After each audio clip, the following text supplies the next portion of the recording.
Hello, good morning everyone. My name is GV Chiranjeevi Adari. Today I wish to start a new course on renewable energy sources and these are my credentials. Okay, so the main learning objective of this renewable energy sources is to understand different type of technologies that are available as alternative to the conventional sources. So in this present class, I will show you what are the course learning objectives. Course learning objectives means why we are studying this course. What is the need for studying? So these are the key points which are present in any of the renewable energy sources study. So first one is to aware of different types of energy sources and to classify them. And the second one is to know the solar radiation reaching the Earth's surface and to study different terminology used in solar radiation. Okay. And third one is to understand different mechanisms involved in collection of solar energy. See, next fourth one is to study and understand the operation of a solar cell, solar panel, and different types of solar applications. And fifth one is to be aware of harnessing wind energy by wind energy conversion mechanisms, that is nothing but windmills. And sixth one is to study the different forms of water energy. And seventh one is to be familiar with biomass and geothermal energies. So now I will just briefly introduce about these learning objectives, why we need to study about different types of energy resources and what is the need for classifying them. See, there are so many energy sources. Energy is the most important aspect of everyone's life. Okay? If the person is using much energy, then his per capita consumption of energy will be high. So, a developing nation's growth can be expected or estimated by means of the energy that is used by an individual in the that country. Okay, so that's why we are having a so many types of energy resources. For example, solar energy, wind energy, next tidal energy, geothermal energy, okay, biomass energy. Whereas other sources are also there. Those are also known as a fossil fuels, coal, gas, okay, nuclear power. All these are also a type of sources. So, but there is a problem with these fossil fuels, that is coal, natural gas, petroleum, oil. All these are just depleting day by day. Their reserves are just reducing. So that's why we need to go for an alternative. The alternative is nothing but renewable energy sources. Renewable energy sources means which can be renewable in a man's lifetime or in a short course of time. Okay, so that's why we need to aware of different types of energy resources and to classify them. And second one is to know the solar radiation reaching the Earth's surface and to study different terminology used in solar radiation. See, actually, solar radiation plays a major role in the study of renewable energy sources, that is non-conventional energy sources, because whatever the wind, next biomass, okay, tidal, all these are indirect forms of solar energy. That's why, and solar panel production electricity is best alternative to the conventionally generated electricity. So that's why solar radiation study is most important. And another one is the how much we need to estimate how much amount of solar radiation is reaching the Earth's surface, and we need to aware of different terminologies which are used in the study of solar radiation. Okay, that is the second learning objective that we are having in our course. And third objective is to understand different mechanisms involved in collection of solar energy. See, okay, sun is present, sun is giving enormous amount of energy. But how to collect? That is a major question. We can collect by means of a solar PV panels, or by we can collect by means of a liquid flat plate collectors. Okay. Otherwise, we can create some artificial solar ponds. Okay, and trap the heat that is present in the sun's energy, and we can use the different types of concentrating collectors. All these are a mechanisms of the collection of solar energy. We need to study before installing the solar panels at any place on the earth's surface. See, today the government of India is also playing a very much paying a very much attention for this solar PV panel production as well as solar PV electricity production. Okay, and fourth one is uh, the see, electricity is one of the best and clean energy resources for the consumption point of view because it does not have any type of emissions of coal, okay, or any, it does not require any heavy transportation equipment, okay. So that's why it is a best alternative to the coal. Okay, coal is playing a major role in the electricity production in the last century, but this solar PV panel electricity that is the best alternative to the coal. Okay, so that's why solar PV panels, the principles and different types of applications and its construction, production need to be studied and understand by the students who are studying this course of renewable energy sources. And next objective is wind energy. See, along the coastlines, the wind plays a major important role, okay? And it will give you an enormous amount of energy or potential that can be extracted at the individual level. See, if you go to southernmost tip of the India, okay, so you can find so many of the wind farms. Okay, in our course we will study all those things in detail. So how these windmills convert the wind energy, that is kinetic energy of the wind, into electricity. Okay, that is an important aspect of the study. That's why this objective need to be fulfilled. Next is to study the different forms of water energy. Okay, water, actually 70% of the earth's surface is covered by the water bodies, maybe either seas or oceans or some type of water bodies, artificial water bodies or natural water bodies like say lakes, okay, and rivers, etc. So water plays a major important role in production of the electricity. Today, almost all the major projects are run by means of a hydropower. Okay, so that's why we need to study about the different forms of a water energy. See, the major important points we can study here is the ocean thermal electric conversion, that is the upper layers of the ocean and the lower layers of the ocean will have a different temperatures. If we extract the temperature difference present in the oceans, then we can directly convert that temperature difference into the electricity by means of the Seebeck effect or Peltier effect, etc. So that is one thing. Another one is uh, that ocean level will increase or decrease, okay, or it can change its level during the seasons from month to month or from day to day, etc. So the change in water level caused by the moon's gravitational pull is known as a tides. Okay, we will study the tidal energy here also. And next is, as the wind is flowing on the surface of ocean, the water will be just modified in order to be flow with the wind. That is result is the wave energies. So we will study about that wave energy conversion technologies in this particular objective. Okay, and next and the last is biomass, geothermal energies and fuel cells. See, if you find our prime minister has uh, given an initiative that Swachh Bharat. What is it?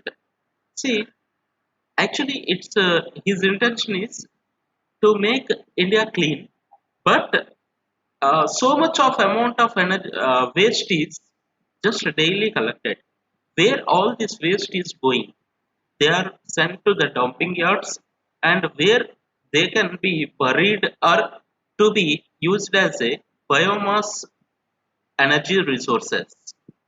See, whatever the energy that is possessed by the living matter is known as a biomass. Living matter can be a man or animal or a human waste or a plants. Okay, plants, animals, and humans are the living mechanisms, and different types of living mechanisms are present in the nature. So, whatever the energy possessed by that living mechanisms is known as a biomass. So, we will see about all these biomass conversion technologies in our course. And the next one is geothermal energies. Geothermal. Inside the Earth's core, the temperature will be increasing as we go into the deep of the Earth surface. Okay, so if we extract that type of energy that is present in the Earth's interior, that is known as a geothermal energy. Along with, we can also see the operation of the fuel cells, that is nothing but batteries.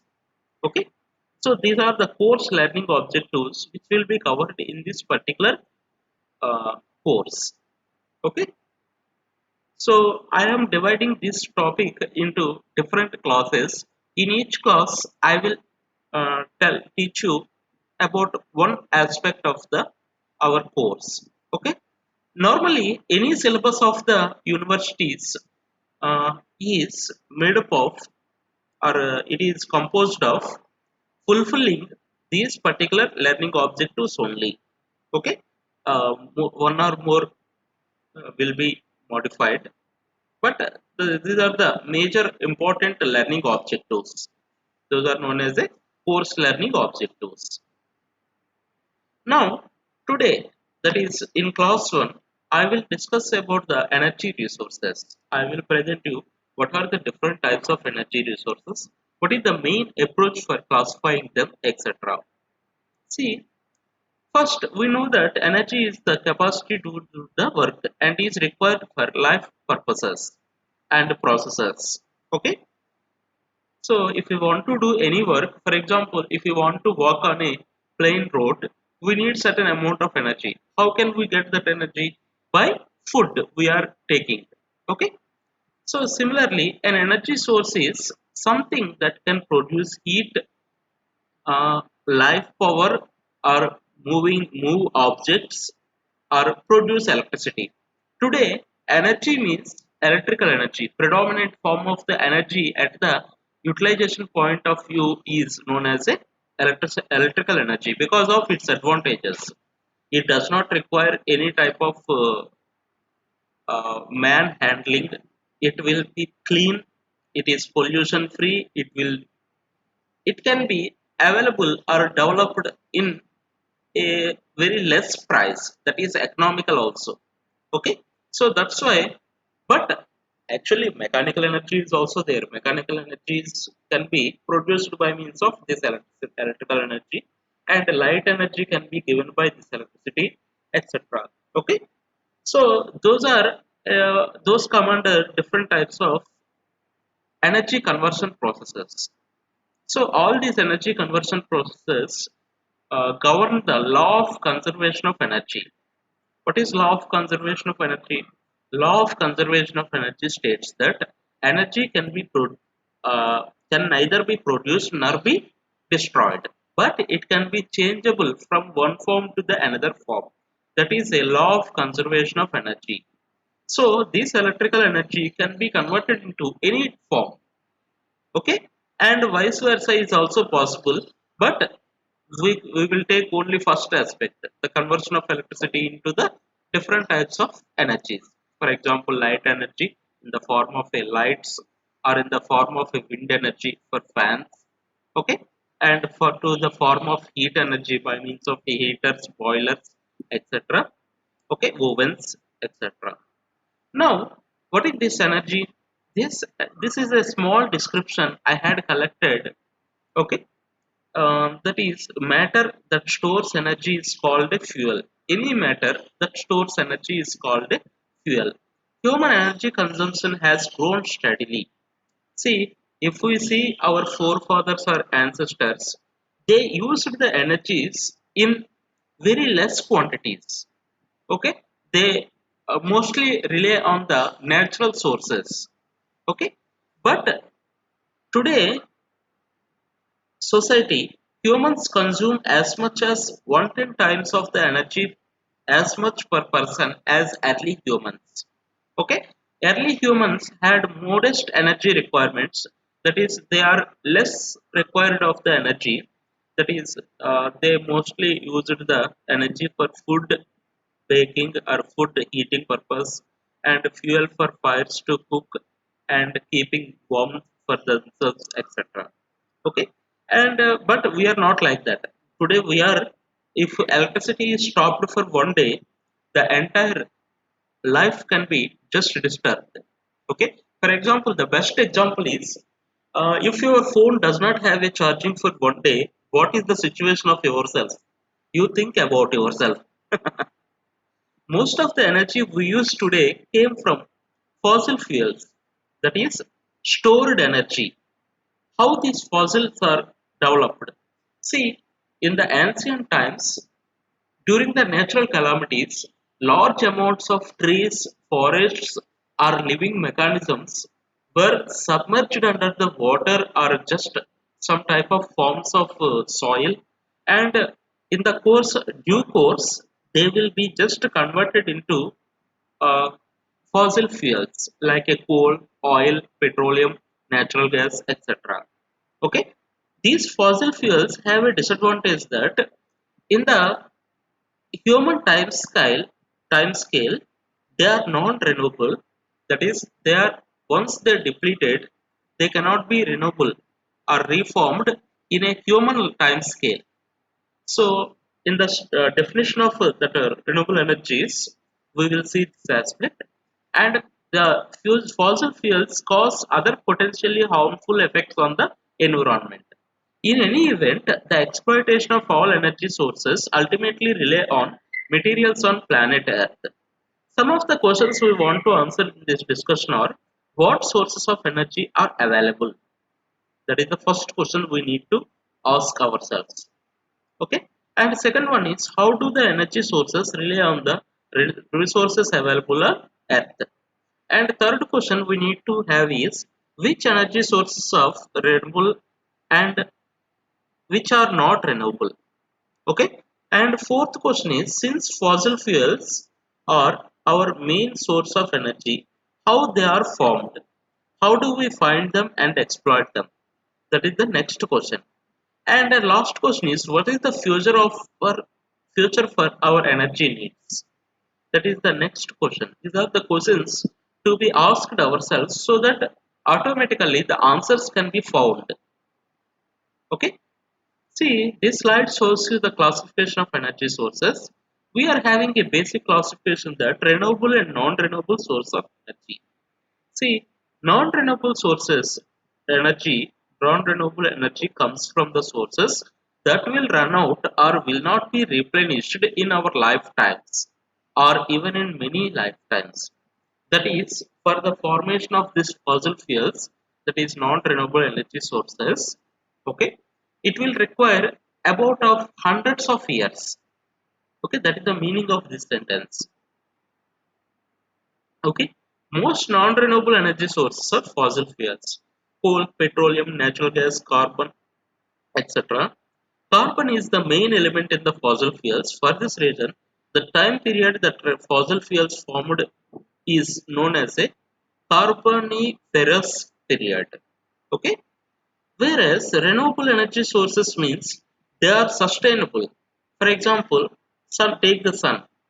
Every day in the daylight, we will get the sun energy, whereas nighttime it will not be there. But tomorrow again sun will be there. That is, sun energy will be sustainable. It can't be run out.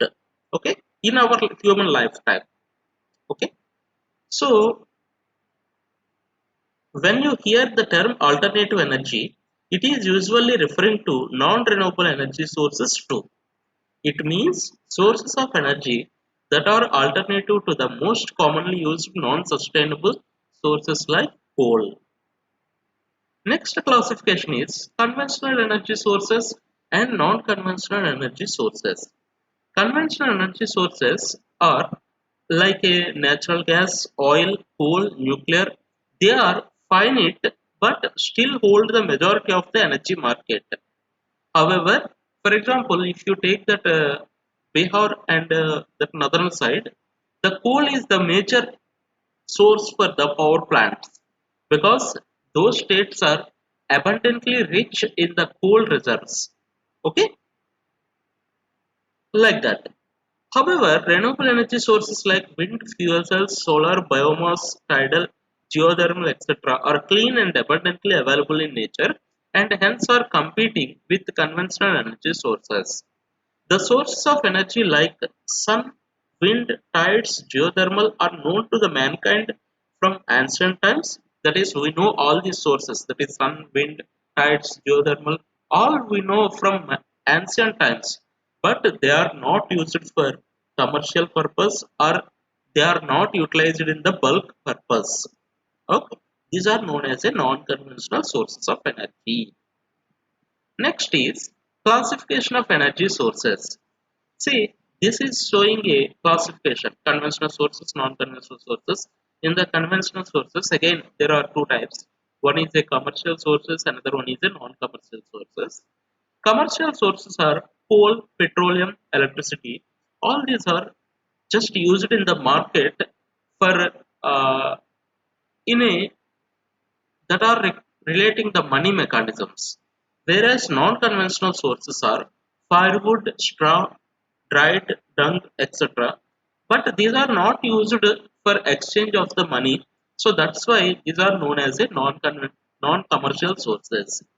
Whereas, as already we discussed, bio, solar, wind, tidal, and energy from urban waste constitute the non-conventional sources. See, these are the definition of the commercial energy sources and non-commercial energy sources. Okay. Next is what is the difference between conventional sources and non-conventional sources?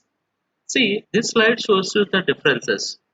See, coming to the conventional sources, these sources of energy are all known as a non-renewable. Once they depleted, they cannot be formed within a course of time, that is in a human lifetime. Whereas non-conventional sources are also known as a renewable source of energy, they are sustainable.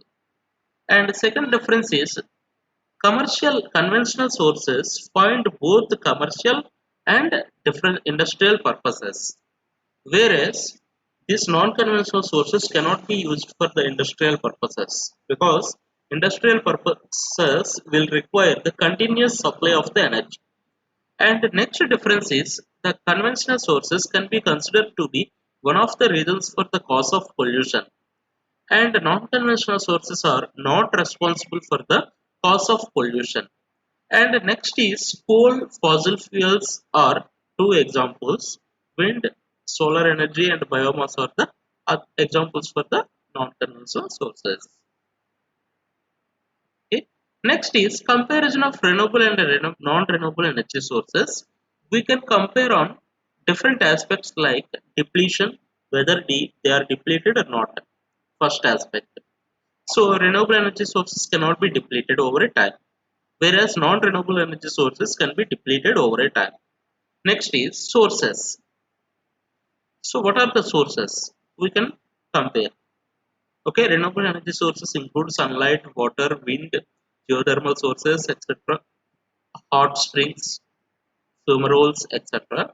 Whereas non-renewable energy sources include fossil fuels such as coal and petroleum.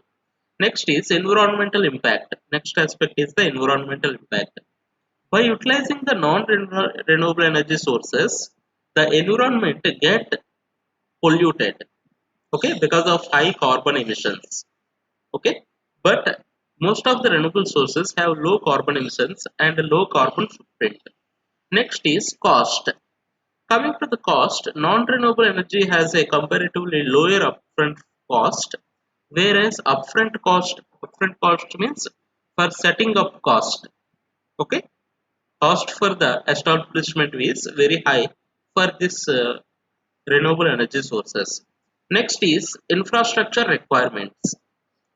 Coming to the infrastructure requirements, infrastructure for harvesting renewable energy sources prohibitively expensive and not easily accessible in most countries, whereas cost the non-renewable sources are cost-effective and accessible infrastructure is available for non-renewable energy across countries. And last aspect is for comparison is area of requirements. See, non-renewable energy sources will require comparatively low area as compared to the renewable energy sources. Next is just I wish to show you these differences with the animations. Just follow this animation. Okay.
Just you let us play another animation. Just meanwhile, I will just go out once and come here. You keep on watching this.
Okay, dear friends, I think you had enjoyed this particular animation and this class. Today is the end of this class, and tomorrow I will share you the video on a class 2, that is solar radiation. We will directly enter into the syllabus and will come back and we will study all in all aspects of the course. Thank you. Have a nice day. If you are having any doubts regarding this class, you can directly message me at the email ID provided at the starting of this class. Thank you. Have a nice day.